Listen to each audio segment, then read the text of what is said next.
Are the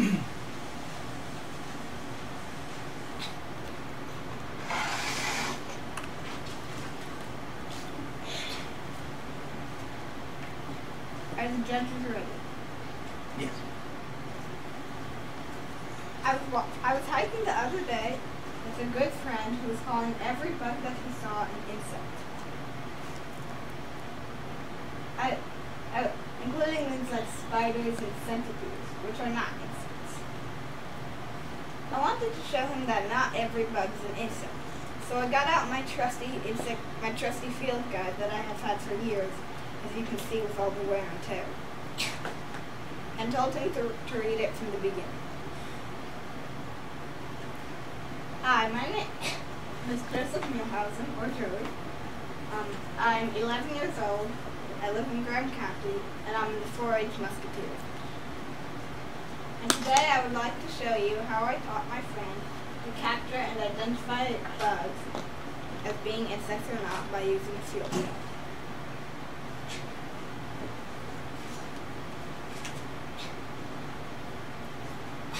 The first thing I would like to show you is the supplies. You will need, I've listed them here in no specific order. You need a butterfly net or other insect catching net. You need a pair of tweezers. You need a clear wide-mouthed jar or other suitable container. You need a breathable lid or net to put over the top of the jar. And last but not least, you need a magnifying glass to see the bugs up close. Next are the steps we need to take when we're ready to go out into the field. The first step before you can go outside is to figure out if it's a good time to look, meaning season and time of day. A couple good times are in the late summer and at night. The next thing is to gather all necessary supplies, which we've already done.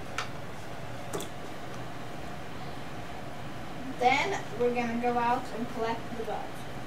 You can do this a few ways. One way is to find them flying in the air and use your butterfly net to swoop and catch them. Or if you have a different kind of net, you can sweep it through the grass to get bugs on the ground.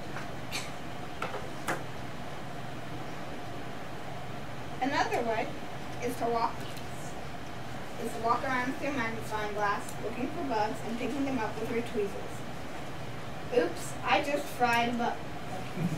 Make sure not to let the sunlight come through the magnifying glass, or it will concentrate on the bug and fry it.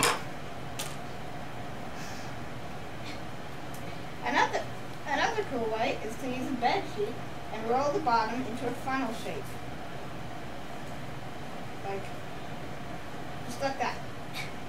Then you stick the tip into the mouth of a wide-mouthed jar and hang the sheet up.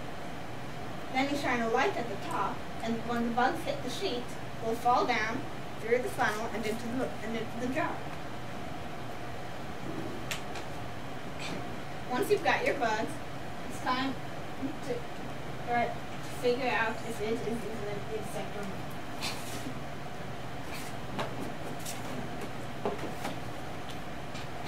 All insects have three segments: the head, the thorax, and the abdomen. They also have 6 legs, all connected to the thorax.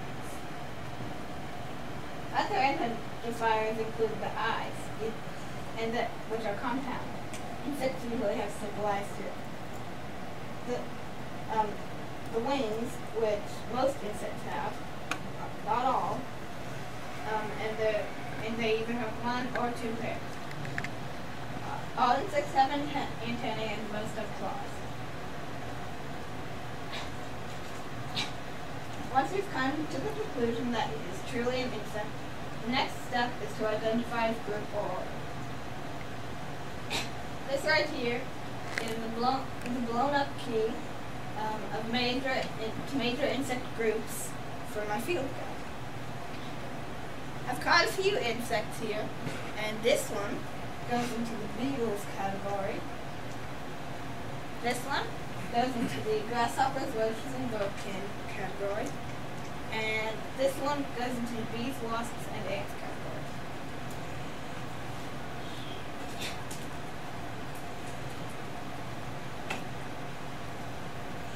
Once you've figured out which group they belong to, then you turn to those pages in your field guide and identify the specific insect. You can do this by looking at points to consider, such as the host plant on which they were found, range maps to see if they even live in your area, whether they're in the juvenile or adult stage, and what gender they are. The field guide usually shows most of these points to consider. This is a really big bumblebee.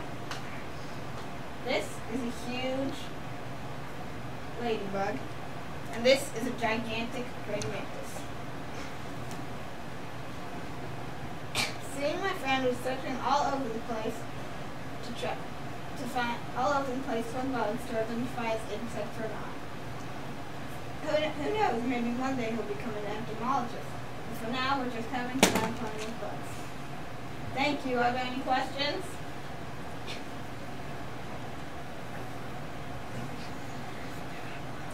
When did you get interested in bugs? The question was, when did I get interested in bugs? Well, I got interested when I first... Or insects, I should say. Yeah. Well, I don't know. I just like bugs. But they're not my favorite subject. I also like dinosaurs and dragons and stuff like that. But, yeah. I don't really know exactly when I get interested in bugs. Any more questions? Where's your favorite spot to go looking for insects? The question was, what's my favorite spot to go looking for insects? Well, you can look pretty much anywhere, but I usually look in our yard and stuff because that's the closest place to look. So I haven't looked that much this year because it's been cold and stuff, but